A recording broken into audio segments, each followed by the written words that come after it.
तो आज के इस खास विश्लेषण में आपका बहुत बहुत स्वागत है। देखिए, आज हम भारतीय अर्थव्यवस्था को सिर्फ कुछ बोरिंग सूखे आंकड़ों की तरह नहीं देखने वाले हैं। बिल्कुल नहीं। इसके बजाय हम इसे एक बेहद ही आकर्षक, आपस में जुड़े हुए मैट्रिक्स की तरह एक्सप्लोर करेंगे।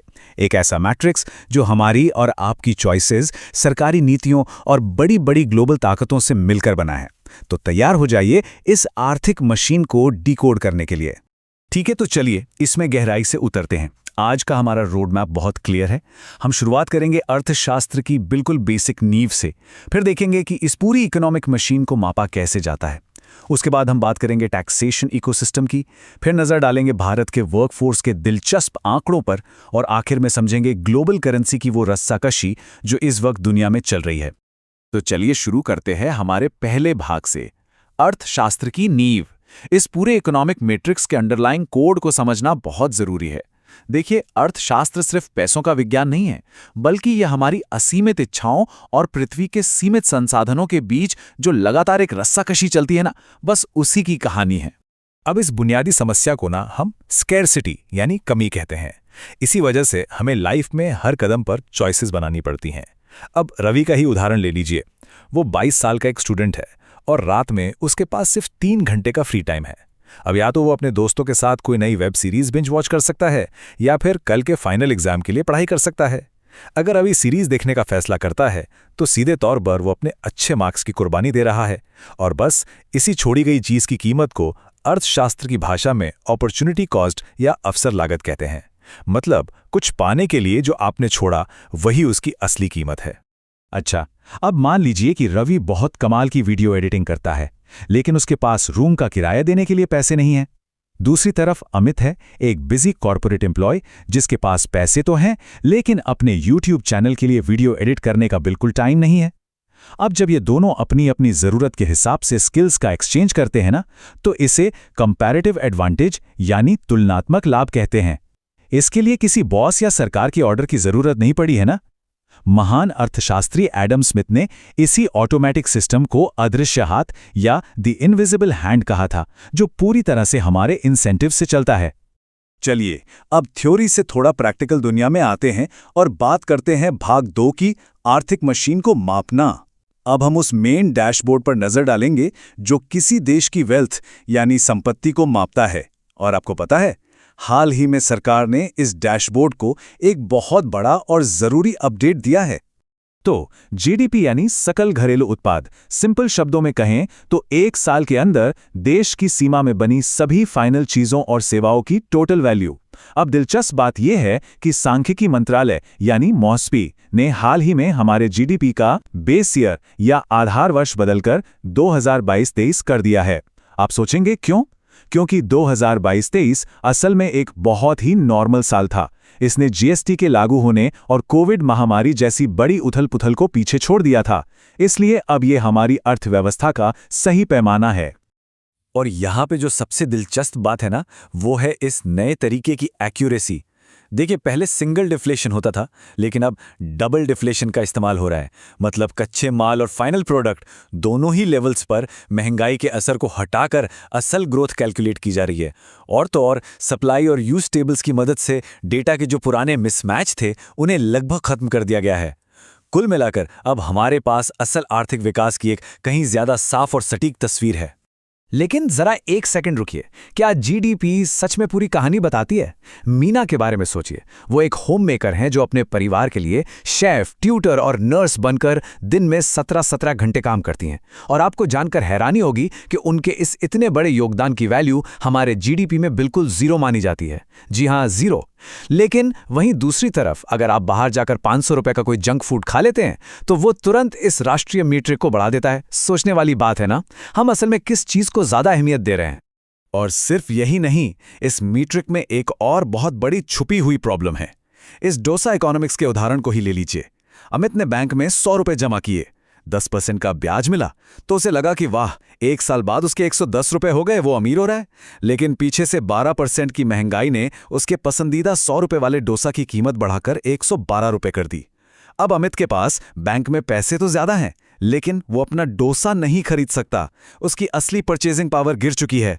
ये बिल्कुल एक साइलेंट चोर की तरह है ना, जो बैंक के ब्याज को भी पछाड़कर चुपचाप आपकी जेब ढीली कर देता है।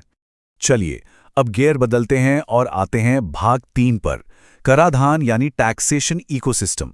हमने आर्थिक मशीन और महंगाई को तो समझ लिया, लेकिन सरकार इस पूरी भारी भरकम व्यवस्था को चलाने के लिए पैसे लाती कहां से है?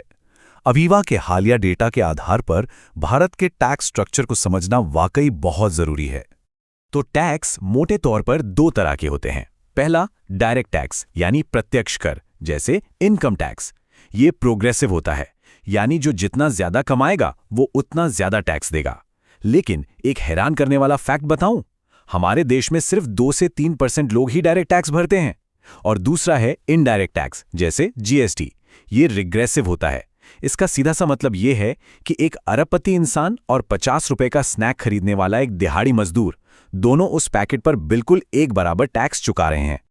और ये बात बहुत ही शानदार तरीके से दिखाती है कि सरकार को किस तरह के ट्रेड ऑफ्स का सामना करना पड़ता है। देखिए, डायरेक्ट टैक्स समानता लाता है, लेकिन इसमें चोरी बहुत होती है। इनडायरेक्ट टैक्स से बचना मुश्किल है, लेकिन ये गरीबों पर ज्यादा भारी पड़ता है। सरकार को इन्हीं दोनों के बीच एक बेहद नाजुक बैलेंस बनाना पड़ता है। क्यों? ताकि वो इंफ्रास्ट्रक्चर पर खर्च भी कर सके और घाटे को भी कंट्रोल में रखे। वरना अगर बैलेंस बिगड़ा तो श्रीलंका या अर्जेंटीना जैसी स्थिति बनते देर नहीं लगती, जहां महंगाई और घाटा दोनों ही आउट ऑफ कंट्रोल हो गए थे। आगे बढ़ते हैं भाग 4 की तरफ, भारत का वर्कफोर्स। आंकड़ों में टैक्स और जीडीपी की इतनी बात तो हो गई, लेकिन जरा ये तो देखें कि ग्राउंड पे असल में इस इकोनॉमिक मैट्रिक्स को चला कौन रहा है। इसके लिए हम 2025 के पीएलएफएस यानी आवधिक श्रम बल सर्वेक्षण के बिल्कुल फ्रेश डेटा पर चलते हैं। तो यहां सबसे बड़ा और मजबूत आंकड़ा है 59.3%। जी हां, 15 साल और उससे ज्यादा उम्र के लोगों के लिए लेबर फोर्स पार्टिसिपेशन रेट 59.3% दर्ज किया गया है। ये एक बहुत ही सॉलिड नंबर है, जो ये दिखाता है कि हमारे वर्कफोर्स में एक अच्छी खासी स्टेबिलिटी बनी हुई है और पिछले साल के मुकाबले लेबर मार्केट काफी मजबूत हुआ है। अब अगर हम इसे सेक्टर्स के हिसाब से ब्रेक डाउन करें तो एक बहुत ही क्लासिक शिफ्ट देखने को मिल रहा है। लोग धीरे धीरे कृषि यानी एग्रीकल्चर से बाहर निकल रहे हैं। कृषि में रोजगार का हिस्सा अब 43% पर आ गया है। और ये जो लोग वहां से निकल रहे हैं ना, उन्हें मैन्युफैक्चरिंग 12.1% और सर्विसेज सेक्टर 13.1% बड़ी तेजी से अब्सॉर्ब कर रहे हैं। किसी भी डेवलपिंग इकोनॉमी के लिए ये एक बहुत ही पॉजिटिव संकेत होता है। और यहाँ लेबर मार्केट का एक और बेहद दिलचस्प ट्रेंड सामने आया है। रेगुलर सैलरी वाली जॉब्स में अगर हम वेतन वृद्धि यानी वेज ग्रोथ को देखें तो पुरुषों के 5.8% के मुकाबले महिलाओं की वेज ग्रोथ 7.2% रही है। मतलब महिलाओं ने वेज ग्रोथ में पुरुषों को पीछे छोड़ दिया है। हाँ, ये सच है कि बेस सैलरी में अभी भी अंतर मौजूद है, लेकिन ये जो ग्रोथ रेट है ना, ये निश्चित रूप से एक बहुत ही सकारात्मक दिशा की ओर इशारा कर रहा है। चलिए अब भाग 5 पर आते हैं, वैश्विक मुद्रा की रसाकशी। डोमेस्टिक वर्कफोर्स से थोड़ा जूम आउट करते हैं और इंटरनेशनल स्टेज पर चलते हैं। देखते हैं कि हमारा अपना भारतीय रुपया दुनिया की बड़ी बड़ी ताकतों के बीच कैसे परफॉर्म कर रहा है। तो सितंबर 2025 में एक ऐसी खबर आई जिसने पूरी फाइनेंस दुनिया में हलचल मचा दी। हमारा रुपया अमेरिकी डॉलर के मुकाबले 4.7% गिरकर 88 रुपये 44 पैसे के अपने ऐतिहासिक निचले स्तर पर आ गया। अब आप सोच रहे होंगे कि अचानक से ऐसा क्या हुआ कि रुपया इतना गिर गया। देखिए, इसके पीछे कुछ बहुत ही मैकेनिकल रीजंस हैं। पहला, अमेरिकी सरकार ने भारतीय सामानों पर अचानक से 50% का भारी भरकम टैरिफ लगा दिया, जिससे मार्केट में घबराहट फैल गई। दूसरा, जो विदेशी इन्वेस्टर्स थे यानी फॉरेन पोर्टफोलियो इन्वेस्टर्स, उन्होंने लगातार अपना पैसा भारतीय बाजार से निकालना शुरू कर दिया। और तीसरा कारण, अमेरिका के मुकाबले हमारी घरेलू महंगाई दर थोड़ी ज्यादा थी। अब यहां ध्यान देने वाली बात यह है कि ये कोई पॉलिटिकल इशू नहीं है, बल्कि पूरी तरह से ग्लोबल मार्केट के डायनामिक्स हैं। हालांकि सुकून की बात यह है कि भारत के पास अभी भी लगभग $698 बिलियन का शानदार विदेशी मुद्रा भंडार है, जो इस तरह के झटकों को सहने के लिए एक बहुत बड़े शॉक अब्जॉर्बर का काम करता है। अब चलिए आगे बढ़ते हैं और देखते हैं कि ये सब आपस में कैसे जुड़ता है। हमने जीडीपी की बात कर ली, डॉलर की बात कर ली, टैरिफ्स देख लिए, लेकिन पता है, इन सबके केंद्र में, इन सबके कोर में सिर्फ एक ही चीज है, इंसान। किताबी अर्थशास्त्र हमेशा ये मानकर चलता है कि इंसान हमेशा बिल्कुल लॉजिकल और सोच समझकर फैसले लेता है, लेकिन असल जिंदगी में बिहेवियरल इकोनॉमिक्स हमें एक बिल्कुल अलग और काफी गहरी सच्चाई से रूबरू कराता है।